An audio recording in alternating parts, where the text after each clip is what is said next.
The news spread through the galaxy at the speed of light, carried by faster-than-light communications that couldn't be stopped or censored. Within hours, every species in the Valthic Dominion knew what had happened.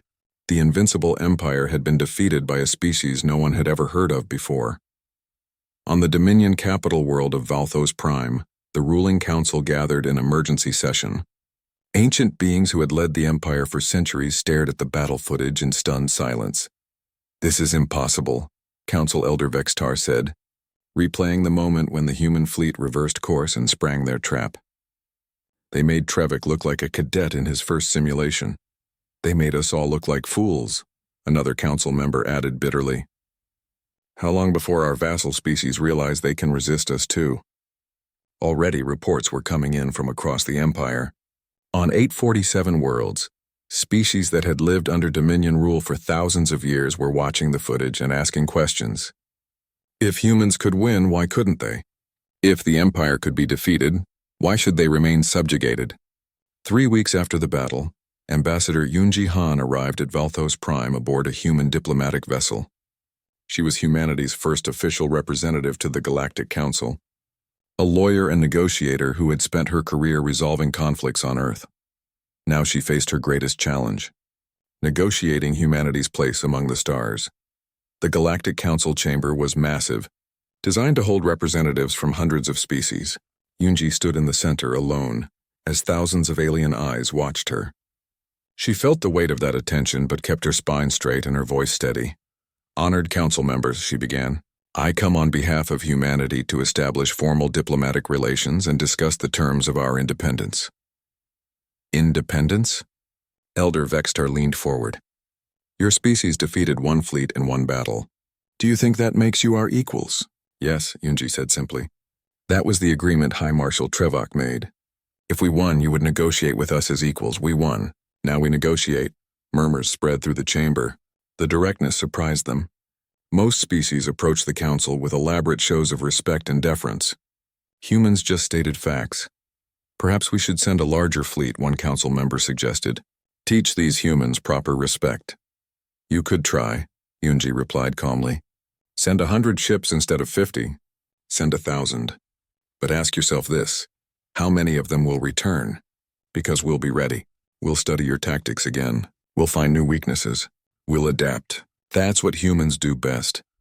Admiral Kang's voice came through a communication link, transmitted directly into the council chamber. "The ambassador speaks truth. We didn't win through luck. We won through strategy.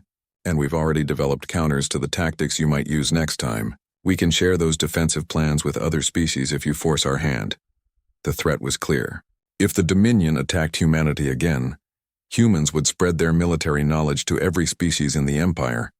The galaxy would learn not just that the Dominion could be beaten, but exactly how to beat them. "You would arm our vassals against us?" Vextar demanded. "We'd rather not," Yunji said. "We'd prefer peace, trade, cultural exchange, scientific cooperation. But we will not submit to anyone. That's not negotiable." The council went into private session for 6 hours. When they returned, Elder Vextar looked older, more tired. "The Dominion recognizes humanity as a sovereign species," he announced. "We offer a non-aggression treaty and trading rights. You will not be required to pay tribute or follow Dominion laws within your own territory." Yunji allowed herself a small smile. Humanity accepts these terms, but the real changes were happening far beyond the council chamber. On worlds throughout the Dominion, other species were watching and learning. The footage of humanity's victory had become the most watched recording in galactic history. On the industrial world of Keflar 4, workers who had labored under Dominion quotas for generations gathered in secret meetings. "If humans can resist, why can't we?" became a common question. On the scientific colony of Meraxis, researchers who had been forced to share their discoveries with the Dominion began encrypting their data. "We don't have to give them everything anymore." On 100 worlds, in 1,000 cities, beings who had accepted their subordinate status for millennia began to imagine something different: freedom, independence, self-determination. The Dominion Council saw these changes and knew their empire would never be the same. Some council members wanted to crack down, to make examples of troublesome worlds, but others, wiser and more pragmatic, understood that the old ways were finished. 6 months after the battle, High Marshal Trevok requested a private meeting with Admiral Kang. They met on a neutral station with no weapons and no soldiers, just two military leaders who had faced each other in combat. "I've been studying human history," Trevok said. They sat in a simple conference room, just the two of them. "Your wars, your conflicts. You've been fighting for your entire existence." "That's true," Yeri acknowledged. "We've fought wars over territory, resources, religion, ideology. We've killed billions of our own kind. It's not something we're proud of. But it taught you how to fight," Trevok said. "Really fight. Not perform. Not demonstrate. But engage in actual warfare with an enemy who wants to destroy you." "Yes," Yeri said. "Every human military officer studies thousands of years of military history. We learn from our victories and our defeats. We study famous battles and analyze what went wrong and what went right. War is terrible, but it's also something we understand deeply." Trevok was quiet for a moment. "We forgot. We became so powerful that we never needed to remember. Our military became ceremonial. Our tactics became traditions. And then you came along and reminded us what real war looks like." "What will you do now?" Yeri asked. "Adapt," Trevok said with a slight smile. "Isn't that what you would do?" "The Dominion is changing. Some species are demanding more autonomy. We're granting it. Better to reform than to collapse." "That's wise," Yeri said. "Will you help us?" The question seemed to cost Trevok significant pride. "Will you teach us? Not to fight you, but to fight like you. To think strategically instead of traditionally." Yeri considered the request. "That depends. What do we get in return?" "Knowledge," Trevok replied. "The Dominion has 12,000 years of scientific advancement. Medicine, engineering, physics we've mastered that you haven't discovered yet. We could help humanity leap forward decades in a few years." "A technology exchange," Yeri said. "We teach you warfare. You teach us science. An equal partnership," Trevok confirmed. "Not master and vassal. Not conqueror and conquered. Just two species helping each other." They shook hands, human and alien, former enemies becoming something like friends. It was a gesture that would be recorded and remembered throughout the galaxy. Back on Earth, Captain Park stood in front of a class at the new Interstellar Naval Academy. Young cadets listened as he described the battle that had changed everything. "We were outnumbered," he told them. "We were outgunned. By every conventional measure, we should have lost. But we won because we refused to fight a conventional battle. We understood our enemy better than they understood themselves. That's the lesson I want you to remember. Victory doesn't always go to the strongest. Sometimes it goes to the smartest." A cadet raised her hand.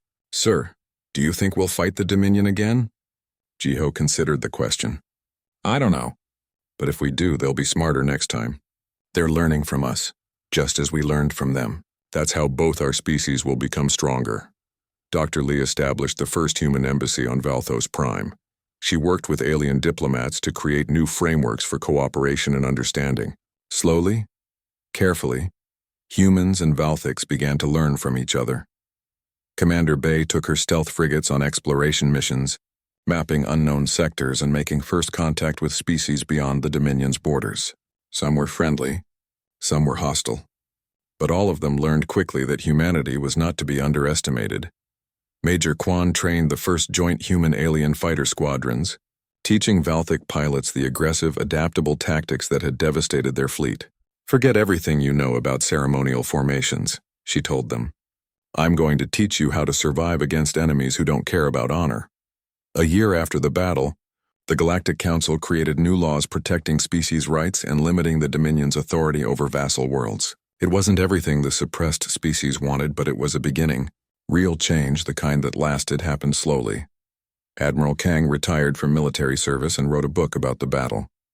It became required reading at military academies across the galaxy, studied by dozens of species who wanted to understand how humanity had achieved the impossible. The final chapter contained a single paragraph that became famous. "We didn't win because we were stronger. We won because we understood that sometimes survival means looking weak when you're strong, retreating when you're advancing, and breaking every rule your enemy expects you to follow. The Dominion expected us to be brave. Instead, we were smart. And in the end, that made all the difference. The galaxy was changing. The Dominion's absolute rule was over, replaced by a more complex system where species negotiated. The battle had turned into a nightmare for the Valthic Dominion. Ships that had ruled the galaxy for millennia were burning and dying, torn apart by an enemy they'd dismissed as primitive. High Marshal Trevok gripped his command chair as another explosion rocked his flagship. "Shields at 40%, his tactical officer reported. "3 more breaches on the lower decks." Trevok watched his display in disbelief. The human fleet was everywhere at once. They appeared, struck with devastating precision, and vanished before his ships could return fire. It was unlike any combat he'd ever studied or experienced. "How are they jumping so accurately?" he demanded. "Those micro-jumps should be impossible to calculate during combat." "Unknown, sir," his science officer replied, his voice shaking. "Their navigation systems must be far more advanced than we estimated." What Trevok didn't know was that humanity had spent centuries developing automated navigation systems. Every human ship had artificial intelligence dedicated solely to calculating jump coordinates. It was technology born from necessity, developed during humanity's early dangerous experiments with faster-than-light travel. The Valthic had never needed such systems because they'd never fought an enemy who required that kind of precision. Commander Junho. Nam led a strike group of 5 frigates against a cluster of Valthic cruisers trying to regroup. "Target their communication arrays first," he ordered. "Cut them off from each other." His ships jumped in close, fired precise bursts at the tall antenna structures on each Valthic vessel, then jumped away before the enemy could respond. Within seconds, 3 Valthic ships lost contact with their fleet. "They're isolating us," a Valthic captain screamed over the fragmenting communication network. "I can't reach command." Without communication, the Valthic fleet's attempt to reform their defensive sphere fell apart. Individual captains made their own decisions, some trying to retreat, others attempting to fight. The lack of coordination made them even more vulnerable. Captain Shin's carrier, the UNS Defiance, coordinated waves of drone attacks with brutal efficiency. "Launch Group 7, she ordered. "Target the damaged cruiser at grid reference 449. Hundreds of drones swarmed toward the wounded Valthic ship. Its point defenses, never designed to handle multiple small targets, could only stop a fraction of them. The rest slammed into its hull like metallic locusts. Secondary explosions rippled across the cruisers. "Surface, enemy cruiser is breaking apart," her tactical officer reported. "Good. Move. To the next target." "Major." Quan's fighter wing danced through the chaos, dodging debris and weapons fire. She led her squadron against a Valthic destroyer that had managed to destroy 2 human frigates. "All wings concentrate fire on that destroyer. Aim for the weapon mounts." 20 fighters struck as one, their combined firepower overwhelming the destroyer's shields. Explosions bloomed along its hull as weapon systems detonated. "Nice shooting," Quan transmitted to her pilots. "Reform and prepare for the next run." On the horizon, Lieutenant Minho Choi tracked multiple targets simultaneously. "Captain, we have 3 Valthic ships trying to form up at Sector 7. "Can't have that," Captain Park replied. "Navigation, jump us in close. Weapons full spread on my mark." The horizon appeared behind the 3 regrouping Valthic ships. At point-blank range, Minho fired every weapon the ship had. The concentrated barrage caught all 3 vessels by surprise. Their shields collapsed and armor melted under the assault. "Jump us out," Jiho ordered calmly. "Find the next target." This was humanity's true advantage. Not stronger weapons or better shields, but centuries of experience fighting enemies who fought back. Every human captain knew how to improvise, adapt, and overcome. They'd learned it fighting each other on Earth, in conflicts that had raged across continents and centuries. War wasn't ceremonial to humans. It was survival. Admiral Kang watched the tactical display from her command ship. The battle was going better than she'd hoped, but she kept her expression neutral. Wars weren't won by single victories, no matter how impressive. "Fleet status?" she asked. "We've lost 6 ships," General Kim reported. 11 more have heavy damage but remain operational. Enemy losses are at 31 destroyed, 12 heavily damaged. And their flagship? Still operational, but shields are failing. Commander Bay is moving to engage. The UNS Ghost, along with 3 sister stealth frigates, had been waiting for this moment. They approached Trevok's flagship from 4 different angles, staying in the sensor shadows created by debris and disabled ships. "All ships, on my mark," Commander Bay transmitted to her small strike force. 3, 2, 1, mark. 4 stealth frigates appeared around the Valthic flagship simultaneously. Their weapons were smaller than those on cruisers or destroyers, but at this range and focused on a single target, they were devastating. The flagship's shields collapsed within seconds. They're targeting our command ship, the Valthic tactical officer shouted. We need support. But there was no support to give. The Valthic fleet was scattered, disorganized, and dying. Ships that tried to help the flagship were cut down by other human vessels. The careful trap Admiral Kang had set was complete. Trevok felt his flagship shudder under the assault. Conduits exploded on his bridge. The lights flickered. He could see human ships on his view screen, circling like predators who knew their prey was finished. Sir, we have to evacuate, one of his officers said. The ship won't hold together much longer. No, Trevok said quietly. Then louder, open a channel to the human fleet. All frequencies, and sir, do it! A moment later, his face appeared on every human ship's view screen. He looked beaten, exhausted, and for the first time uncertain. Human fleet, this is High Marshal Trevok. I am ordering my forces to stand down. We surrender. The words seemed to cause him physical pain. In 12,000 years of Dominion history, those words had never been spoken. Not by a Valthic commander. Not by anyone. On the human command ship, Admiral Kang allowed herself a small smile. All ships cease fire. Repeat, cease fire. Maintain defensive positions but do not engage unless fired upon. The battle stopped as suddenly as it had begun. Human ships held their positions, weapons still charged but silent. The surviving Valthic vessels, damaged and beaten, drifted in space. Get me High Marshal Trevok, Hayeri ordered. When Trevok's face appeared on her screen, she could see the defeat in his expression. His four eyes looked tired. His purple skin seemed to have lost some of its color. Admiral Kang, he said. You have won? Yes, she replied simply. How? He asked. Your ships are smaller. Your weapons are less powerful. By every measure, we should have crushed you easily. Yeri considered her answer carefully. You forgot how to fight, High Marshal. You've spent thousands of years performing demonstrations for species who surrendered before the real battle started. You developed weapons to look impressive, not to be effective. You created formations that were beautiful but tactically useless. You became so confident in your reputation that you forgot wars are won by strategy, not ceremony. And your strategy was to appear weak, Trevok said, to let us think we had already won. Sun Tzu, one of our ancient military philosophers, wrote that all warfare is based on deception, Yeri explained. When you are strong, appear weak. When you are near, appear far. We led you exactly where we wanted you, and you followed because you couldn't imagine we were smart enough to trap you. Trevok was silent for a long moment. What happens now? Will you destroy us? No, Yeri said. We'll accept your surrender. Your surviving ships will be escorted away from this sector.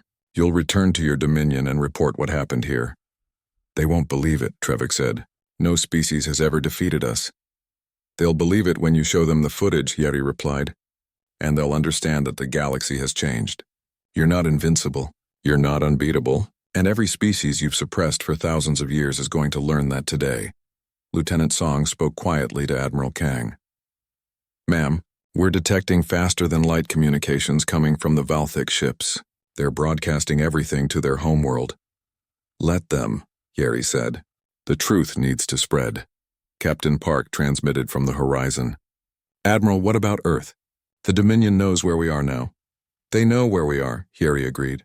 But they also know what happens when they try to conquer us. High Marshal, I'm going to make you an offer. A real negotiation between equals as you promised. Are you interested? Trevok looked at his ruined bridge, his defeated fleet, and his broken pride. Then he looked at the human admiral who had outsmarted him so completely. Yes, he said finally, we will negotiate. In the wreckage of the battle, humanity had won more than a single fight. They'd won their freedom, their right to exist as equals in the galaxy, and the respect of an empire that had ruled unopposed for millennia. But more than that, they'd proven something every species in the Dominion would soon learn. Humanity didn't become Earth's dominant species by being the strongest or the fastest or the biggest. They became dominant by being the smartest, the most adaptable, and the most willing to do whatever it took to survive. The age of the Valthic Dominion's absolute rule was over. A new era had begun, started by a species who won their first battle by pretending to lose it. The Valthic fleet arrived exactly on time. 50 massive warships dropped out of faster-than-light travel in perfect formation. They appeared like silver ghosts, materializing from nothing. their hulls reflecting the light of nearby stars.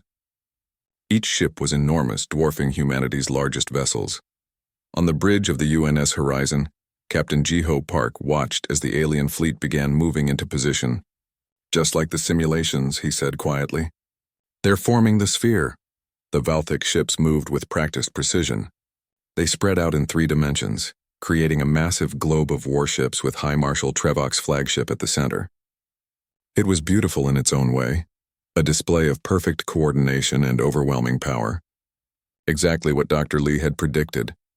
"They're hailing us," Lieutenant Minho Choi reported. "Put it through," Jiho said. Trevok's 4-eyed face appeared on the main screen. He looked satisfied, almost pleased. "So you have returned.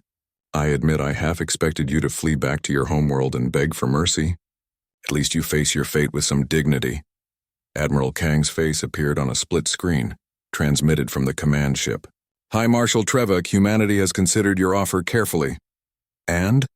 Trevok leaned forward in his command chair. "We acknowledge your power," Yeri said. The words seemed to pain her, but her voice remained steady. "Your fleet is impressive. Your technology clearly surpasses ours. We request a tactical withdrawal to reconsider our position." The Valthic bridge fell silent. Several of Trevok's officers looked at each other in confusion. On the human ship's crews held their breath. This was the moment everything depended on. "Withdrawal?" Trevok repeated. "You wish to retreat before a single shot is fired?" "We're outmatched," Yeri said. "Surely you can see that. We need more time to discuss terms of our surrender." Trevok sat back, and for the first time he looked uncertain. In 12,000 years of Dominion history, no species has ever requested retreat during an education battle. "The protocol is unclear." One of his officers spoke in the Valthic language. The translation came through a moment later. "Sir, according to the ancient codes, if an enemy requests withdrawal and acknowledges our superiority, we are honor-bound to grant them safe passage." "A coward's flight," another officer added. "It is permitted, though shameful." Trevok seemed to consider this. Then his expression hardened. "No, you have wasted our time. You have made us bring 50 ships to this location. You will not simply flee and regroup." He raised his hand. "All vessels, weapons free. Destroy the human fleet." Captain Shin aboard the UNS Defiance saw the Valthic weapons charging. "They're not waiting. All ships execute retreat pattern Alpha." The human fleet exploded into apparent chaos. Ships broke formation and scattered in every direction. They didn't fire back.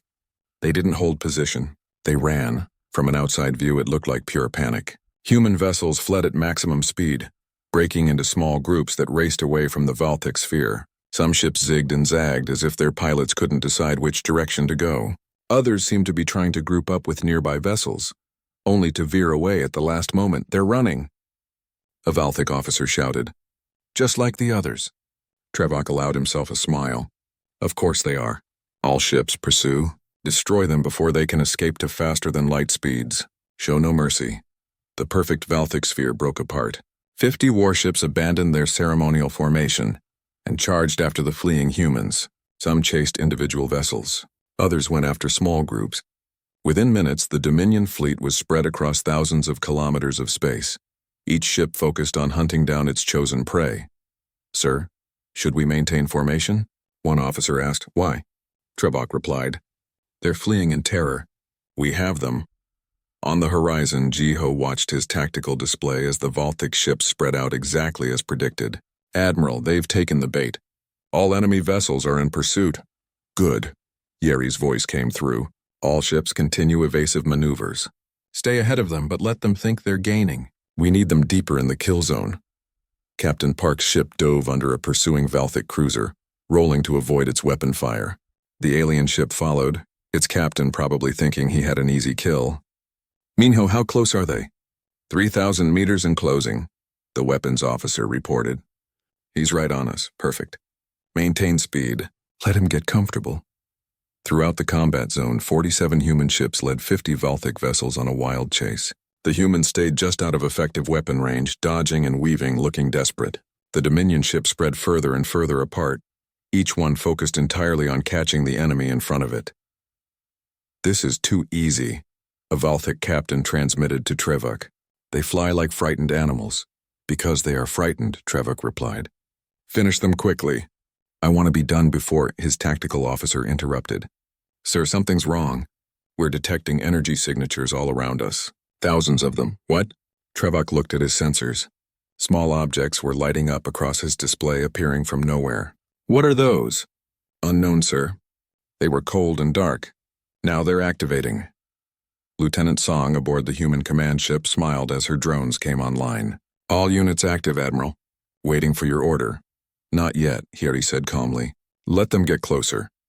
The Valthic fleet suddenly found themselves surrounded by thousands of small autonomous weapons. The drones had been waiting in the darkness for weeks, cold and silent. Now they lit up like angry fireflies converging on the scattered alien ships. Defensive fire, Trevok ordered.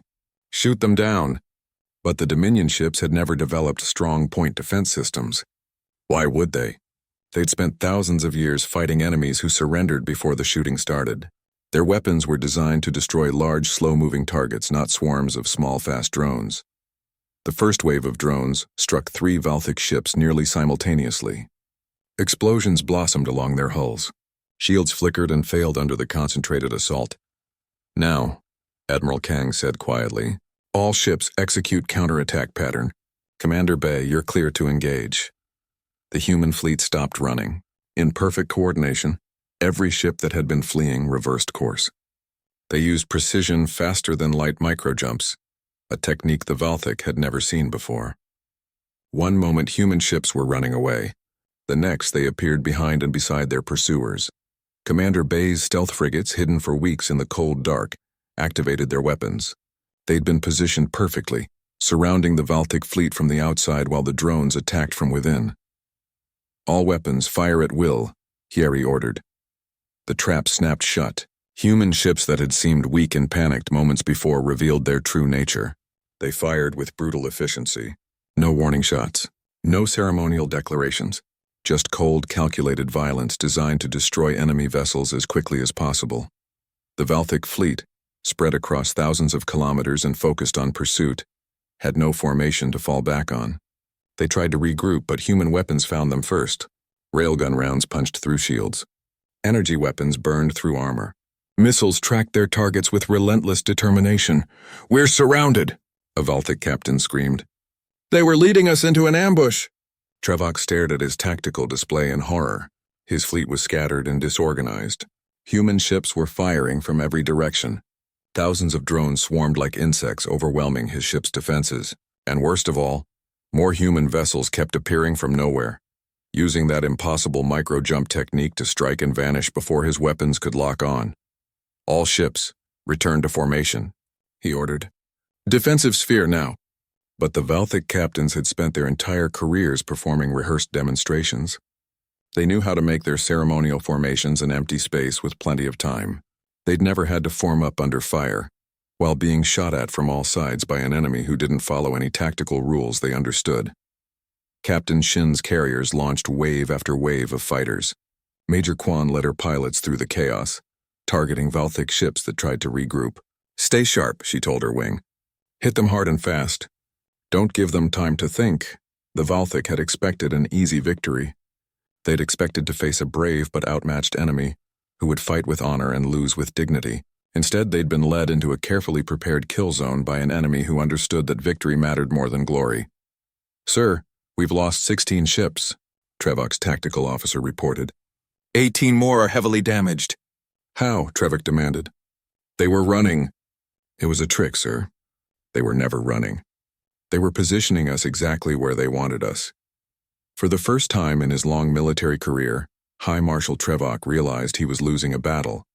Not losing because the enemy was stronger, but losing because they were smarter. They'd studied Valthic tactics and turned them into weaknesses. They'd used the Dominion's own traditions against them, and worst of all, they'd made it look easy. The stars looked different this far from Earth. Captain Jiho Park stood on the bridge of the UNS Horizon, watching the view screen display thousands of unfamiliar constellations. His ship had been traveling for 3 months, pushing humanity's new faster-than-light engines to their limits. They were the first humans to venture this deep into unexplored space. "Captain, we're detecting something," Lieutenant Minho Choi said from the weapons station. His voice carried an edge of concern that made everyone on the bridge look up. "What is it?" Jiho asked. Multiple ships, big ones. They just appeared on our sensors. Minho's fingers moved quickly across his console. I count 15 vessels and they're moving to surround us. Jiho felt his heartbeat quicken, but he kept his voice calm. Battle stations, Dr. Lee, get up here. We might need a diplomat. The ships that appeared before them were massive. Each one was 3 times the size of the horizon. Their hulls gleamed with a strange silver-blue metal that seemed to shimmer in the starlight. They moved with perfect coordination, forming a circle around the human ship like predators surrounding prey. Dr. Yuna Lee arrived on the bridge, her tablet already displaying every scrap of information humanity had gathered about possible alien life, which wasn't much. First contact protocol? She asked. Let's hope they're friendly, Jiho said. A signal cut through their communications. A face appeared on the view screen. It was humanoid, but clearly alien. The being had 4 eyes arranged in a diamond pattern on its face. Its skin was deep purple and covered in small scale-like patterns. When it spoke, the translation software struggled for a moment before converting the sounds into words. Unknown vessel, you have entered territory claimed by the Valthic Dominion. I am High Marshal Trevik, commander of this patrol fleet. Identify yourselves immediately. Jiho stood straighter. I am Captain Jiho Park of the United Nations ship Horizon, representing humanity and the planet Earth. We come in peace and mean no intrusion. We were unaware this space was claimed. Trevik's expression was hard to read, but his tone suggested amusement. Humanity, Earth? We have no record of your species in our database. You must be very primitive to have only now achieved faster-than-light travel. Dr. Lee stepped forward. We're new to interstellar travel, yes. We'd welcome the opportunity to establish diplomatic relations with your dominion. Diplomatic relations? Trevik seemed genuinely surprised. You misunderstand your position. The Valthic Dominion has ruled this galaxy for 12,000 years. We control 847 species across 6,000 star systems. When a new species achieves space travel, they do not negotiate with us. They submit to us. The bridge fell silent. Jiho felt anger rising in his chest but forced it down. Submit, we're a free people. We don't submit to anyone. Then you will learn to, Trevik said. His 4 eyes narrowed. You have 2 choices. First, you provide us with the coordinates to your homeworld. You accept status as a vassal species under Dominion law. You pay tribute and follow our rules. Second, you refuse, and we demonstrate why refusal is unwise. Minho whispered to Jiho. Captain, their weapons are charging. I'm reading massive energy signatures from all 15 ships. Jiho raised his hand slightly, telling Minho to wait. What exactly would this demonstration involve? We destroy your ship, Trevik said simply. Then we find your planet anyway and subjugate it by force. But this way takes longer and costs more lives. Usually new species choose wisdom over pride. Dr. Lee looked at Jiho. Her face was pale. They both knew the Horizon was alone out here. The nearest Earth ship was weeks away. If they died here, Earth wouldn't even know what happened to them. We need time to consider your offer, Jiho said. Trevik laughed. It was a harsh barking sound. Time, very well. The Dominion is not unreasonable. We will give you 3 weeks. Return to this location in 21 Earth days with your decision. If you choose to submit, bring your planet's coordinates and a representative with authority to surrender. If you choose to refuse, he paused, we will bring 50 ships instead of 15. We will demonstrate our power in what we call an education battle. After you lose, you will submit anyway. This is how it always goes. And if we win? Minho asked before he could stop himself. Every alien on the view screen seemed to freeze. Then Trevik laughed again, longer this time. Win? No new species has ever won an education battle. Not in 12,000 years. But I admire your spirit. Yes, if by some impossible chance you win, we will negotiate as equals. We will even let you keep your freedom. The transmission ended. The 15 Valthic ships held their position for another minute, as if emphasizing their power. Then they vanished, jumping away to faster-than-light speeds in perfect unison.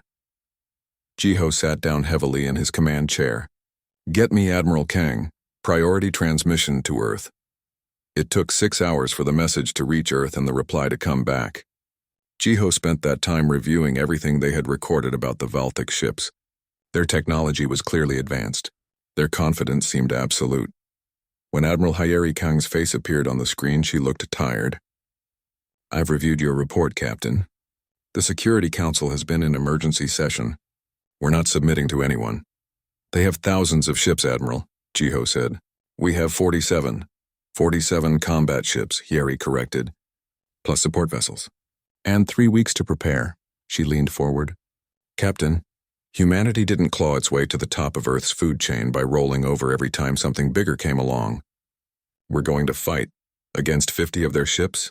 Against however many they bring, Yeri said. Her eyes were hard. I'm ordering all Earth defense vessels to rendezvous at your location. We'll meet this Dominion at their education battle, and we're going to teach them something about humanity they won't forget. Dr. Lee spoke up. Admiral, their translator, called it an education battle. That suggests it's ceremonial in some way. Maybe we can use that. Good thinking, Doctor, Yeri said. I want you to compile everything we know about their culture and tactics. Captain Park, you're to remain in position and observe. If any more Valthic ships appear, record everything. We need every advantage we can get. The transmission ended. Chiho looked around his bridge. His crew looked scared but determined. They were about to fight a battle against an empire that had never lost. An empire that had crushed 847 species before them.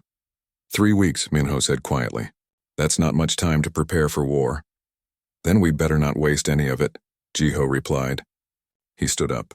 Dr. Lee, I want hourly updates on your research. Minho, review every second of footage we have of their ships. Look for weaknesses. Anything at all. As his crew returned to work, Jiho looked out at the stars. Somewhere out there, the Valthic Dominion was preparing to crush humanity. They thought it would be easy.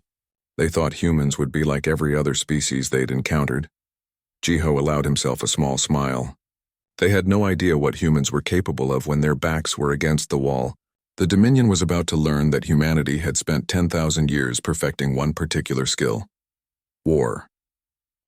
Earth's military command center looked like organized chaos. Officers moved between stations. Holographic displays showed ship positions across the solar system, and Admiral Hieri Kang stood at the center of it all, absorbing information from a dozen sources at once. How many ships can we gather in 3 weeks? She asked General Taeyang Kim, her chief military strategist. 47 combat vessels confirmed, Taeyang replied, pulling up a list on the main display. That includes 12 destroyers, 20 frigates, 10 cruisers, and 5 carriers. We're pulling every ship that can fight. Against 50 of theirs, Hieri said. And we have no idea how powerful their ships are compared to ours. A young officer approached nervously. Ensign Daehyun. Oh was fresh out of the academy, barely 25 years old, but he had a reputation for seeing patterns others missed. Admiral, permission to speak? Go ahead, Ensign. I've been analyzing everything we know about the Valthic Dominion, Daehyun said. He projected his findings onto a side screen. They've ruled for 12,000 years. They control 847 species. But here's what's interesting. I can't find any record of them fighting a real war. Taeyang frowned. What do you mean? They've conquered hundreds of species. Conquered, yes. But look at their targets. Daehyun highlighted his research. Every species they've subjugated was faster than light when they were discovered. The Dominion shows up with overwhelming force, demonstrates their power, and the species surrenders. It's not war. It's intimidation.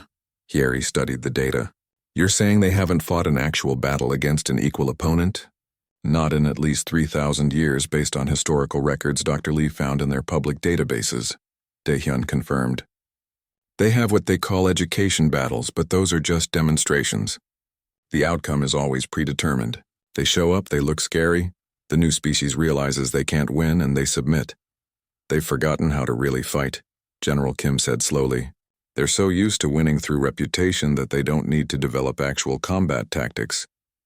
Hieri felt something shift in her mind. What else did you find about these education battles?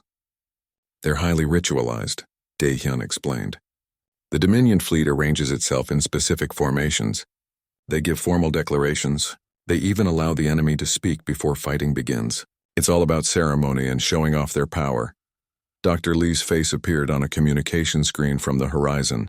Admiral, I can confirm that. Valthic culture places enormous importance on tradition and predictability.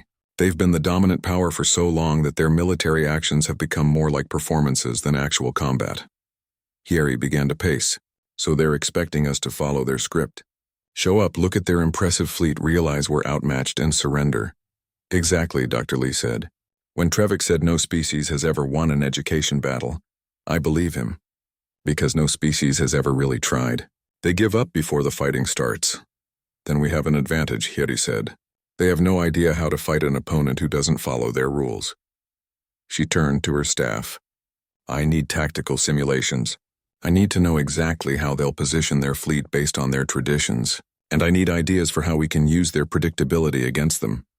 Commander Sorabe entered the room. She commanded the UNS Ghost, humanity's first true stealth frigate. Admiral, you wanted to see me? Commander, how long can your ship remain undetected in deep space? Indefinitely, ma'am. As long as we stay powered down and cold, we're invisible to most sensors. Hiri smiled. Good. Because I have a special assignment for you. Over the next 2 weeks, Earth's fleet prepared for battle in ways the Dominion would never expect. Traditional military doctrine taught concentration of force, holding defensive positions and meeting the enemy head-on.